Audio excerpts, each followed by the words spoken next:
இந்த கல்வி முறை தான் தஞ்சாவூர் விவசாயிய துபாய் ஷேக்கோட 6வது மனைவியோட பிள்ளைக்கு ஆயா வேலை பார்க்க அனுப்புது.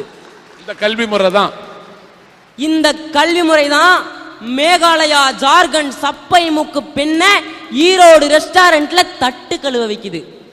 5-6 வயசு சின்ன குழந்தைகளை சிக்னல்ல நின்று ரைம்ஸ் புத்தகம் விற்க வைக்குது.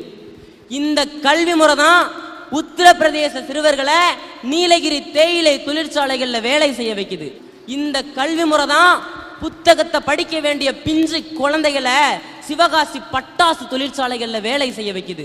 இந்த கல்வி முறை தான் திருப்பூர் கம்பெனிகள்ல ஏழை குழந்தைகளை இரவு பகலா கண்ணு முழிக்க வைக்குது. உப்பு புளி மிளகாய போல கல்வி இன்னைக்கு கடை சரக்காயிருச்சு சார். இந்த கல்வி முறையே சரியில்லை. இந்த கல்வி முறையை பத்தி தான் உங்ககிட்ட நான் பேச வந்திருக்கேன்.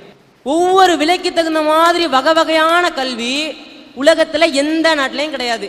காசுக்கு தகுந்த மாதிரி கல்வி.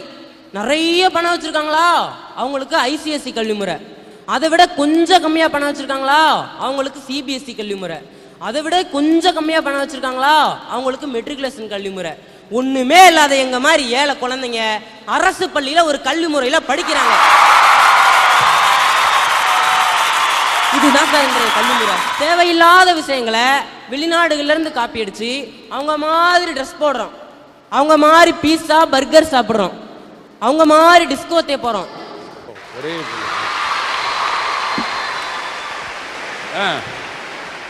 அவங்கள மாதிரி ட்ரெஸ் போடுறோம், அவங்கள மாதிரி பீஸா பர்கர் சாப்பிடுறோம், அவங்க மாதிரி டிஸ்கோத்தே போறோம். ஆனா அவங்க கிட்ட நிறைய நல்ல விஷயங்கள் இருக்கு சார். அந்த விஷயங்களை நம்ம காப்பி அடிக்கிறது இல்லை. அது என்னன்னா அங்க எல்லாத்துக்கும் ஒரே மாதிரியான சமமான கல்வி முறை தான் இருக்கு.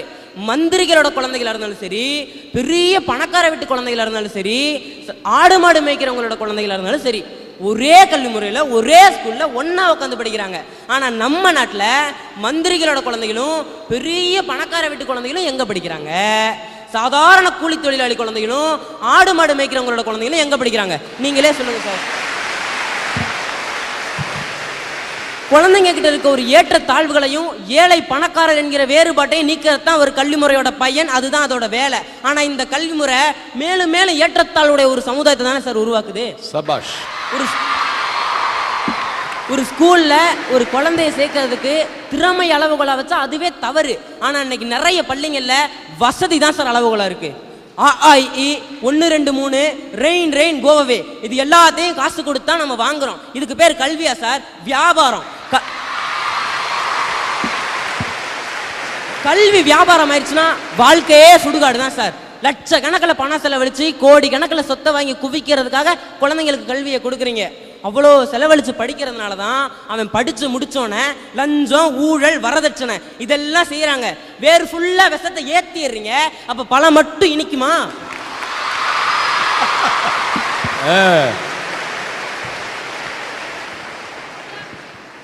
இங்க கல்விங்கிறது ஒரு வடிகட்டுதல் மாதிரி மாறிடுச்சு. கல்வி முறையோட ஒவ்வொரு கட்டத்திலையும் நிறைய மாணவர்கள் தகுதி இல்லாதவங்க அப்படின்னு முத்திரை குத்தி வெளியே தள்ளிடுறாங்க.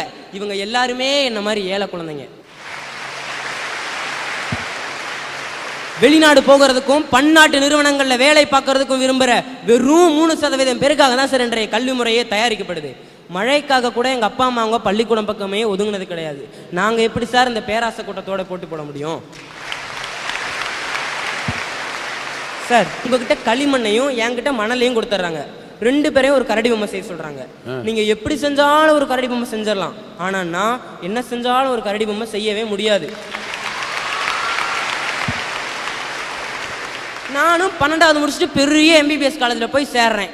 அரசு பள்ளி மாணவர்களால MBBS காலேஜ்ல சேரவே முடியாது. இருந்தாலும் ஒரு பேச்சுக்கு சொல்றேன், நானும் சேர்றேன். எல்கேஜில இருந்து +2 வர பெரிய கான்வென்ட்ல இங்கிலீஷ் மீடியத்துல படிச்சவனும் MBBSல வந்து சேர்றான். அங்க எல்லா பாடமும் ஆங்கிலத்திலேயே இருக்கிறதுனால அவன் ஈஸியா படிச்சுக்கிறான். நாங்க தாழ்வு மனப்பான்மையிலையும் வெக்கத்திலையும் ஒன்னா சூசைட் பண்றோம், இல்லைன்னா அந்த காலேஜை விட்டே ஓடி வந்துடுறோம். இதுவா சார் கல்வி முறை? சார் என்னோட ஃப்ரெண்டு ஒருத்தன் கோத்தகிரியில் பெரிய பிரைவேட் ஸ்கூல்ல +2 படிக்கிறான். அவங்களுக்கு +2 பாடம் 3/4 வாசி போன வருஷமே முடிச்சுட்டாங்க. இப்போ அவங்களுக்கு ரிவிஷன் நடந்துட்டு இருக்கு. ஆனா எங்களுக்கு ஜூன் மாசம் தான் புக்கே கொடுத்தாங்க. நான் என்னதான் படித்தாலும் அவன் வாங்குற மார்க்கை என்னால் வாங்கவே முடியாது. ஆனால் எம்பிபிஎஸ் காலேஜோ என்ஜினியரிங் காலேஜோ போகும்போது 2 பேருக்கும் ஒரே கட் ஆஃப் மார்க்கு, ஒரே கல்வி முறையில் இத்தனை வேறுபாடு. இது என்ன சார் கல்வி முறை? அரசு என்ன பண்ணணும்னா +1க்கும் பப்ளிக் எக்ஸாம் வை, +2க்கும் பப்ளிக் எக்ஸாம் வை, 2 மார்க்கையும் டிவைட் பண்ணி ஒரே கட் ஆஃப் மார்க்கா வெளியிட சொல்லுங்க.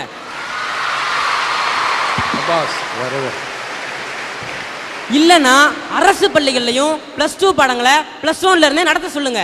அப்பதான் என்ன மாதிரி ஏழை குழந்தைகளுக்கும் எம்பிபிஎஸ்ல என்ஜினியரிங்ல ஃப்ரீ சீட் கிடைக்கும். ஆரம்ப கல்வி நிச்சயமாக இலவச தரமான கட்டாய கல்வியா தாய்மொழி வழி கல்வியா இருக்க வேண்டும் என்று 1948 உருவான சர்வதேச பிரகடனம் சொல்லுது.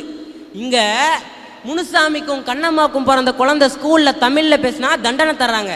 அம்மான்னு மகன் கூப்பிட்டா சந்தோஷப்படாம இவ்வளோ செலவு பண்ணி ஒன்று அம்மான்னு கூப்பிடுறதுக்கா இங்கிலீஷ் மீடியம் சேர்த்தேன், மம்மின்னு கூப்பிடுன்னு குழந்தைய அடிக்கிறாங்க.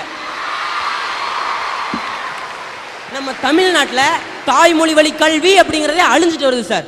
2 வெள்ளைக்காரங்க சந்திச்சா ஆங்கிலத்தில் பேசிக்கிறாங்க, 2 இந்திக்காரங்க சந்திச்சா இந்தியில பேசிக்கிறாங்க, 2 மலையாளக்காரங்க சந்திச்சா மலையாளத்தில் பேசிக்கிறாங்க. அவங்க பேசிக்கிறாங்க அப்படிங்கிறது முக்கியம் இல்லை சார், தாய்மொழி அப்படிங்கிற ஒரு கர்வத்தோட பேசிக்கிறாங்க. ஆனால் 2 தமிழர்கள் சந்திச்சா மட்டும்தான் ஹாய் ஹவ் ஆர் யூ,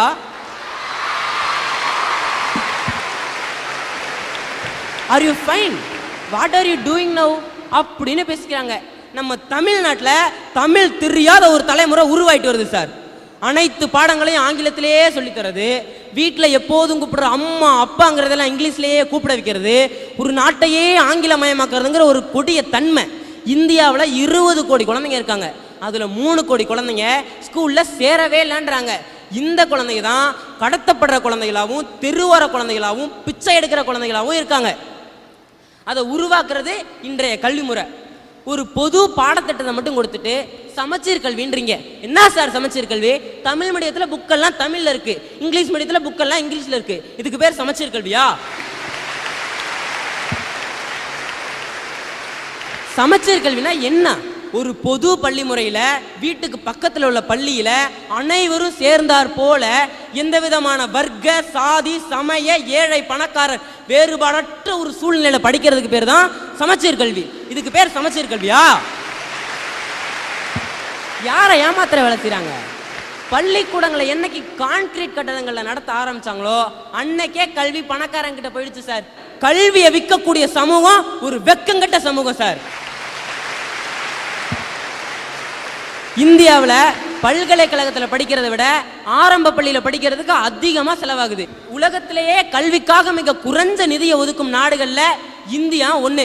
இராணுவத்துக்காக 47% நிதியை ஒதுக்குற நமது அரசு கல்விக்காக வெறும் 3% நிதியை தான் ஒதுக்குது. கல்விக்காக ஒதுக்கப்படும் நிதி எதிர்கால இந்தியாவின் வளர்ச்சிக்கான முதலீடுங்கிறத நம்ம பொருளாதார மேதைகளால் ஏன் சார் புரிஞ்சுக்க முடியல?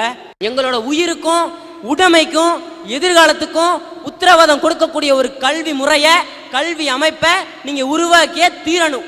நிதி இல்ல வழி இல்லைங்கிற வழக்கமான பிச்சைக்காரத்தனமான பல்லவிகளை நிறுத்திட்டு தங்களோட குழந்தைங்களுக்கு தர்ற மாதிரியே தரமான கல்வியை எல்லா குழந்தைகளுக்கும் தந்தே ஆகணுங்கிற உறுதிப்பாடு அரசுக்கும் ஆட்சியாளருக்கும் வந்தே ஆகணும். சாராய கடைகளை தேசியமயமாக்கிட்டு கல்வியை தனியாருக்கு தாரை வாத்து கொடுக்கிறதுங்கிறது ஒரு அவமானகரமான குற்றம்.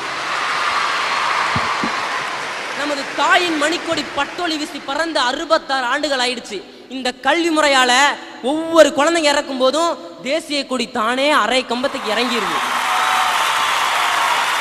பிச்சை எடுத்து உயிர் வாழ்றதை கேவலமா நினைச்ச இந்த சமூகத்துல தான் கற்கை நன்றே கற்கை நன்றே பிச்சை புகினும் கற்கை நன்றே என்று பாடுனா அரசனும் கவிஞனுமான அதிவீரராம பாண்டியன். எல்லோரும் சேர்ந்து பிச்சை எடுத்தாவது பெரும் நிதி சேர்த்து எங்களுக்கு உண்மையாலுமே தரமான கல்வியை தரணும். எதிர்கால இந்தியாவை நாங்க பார்த்துக்குவோம்.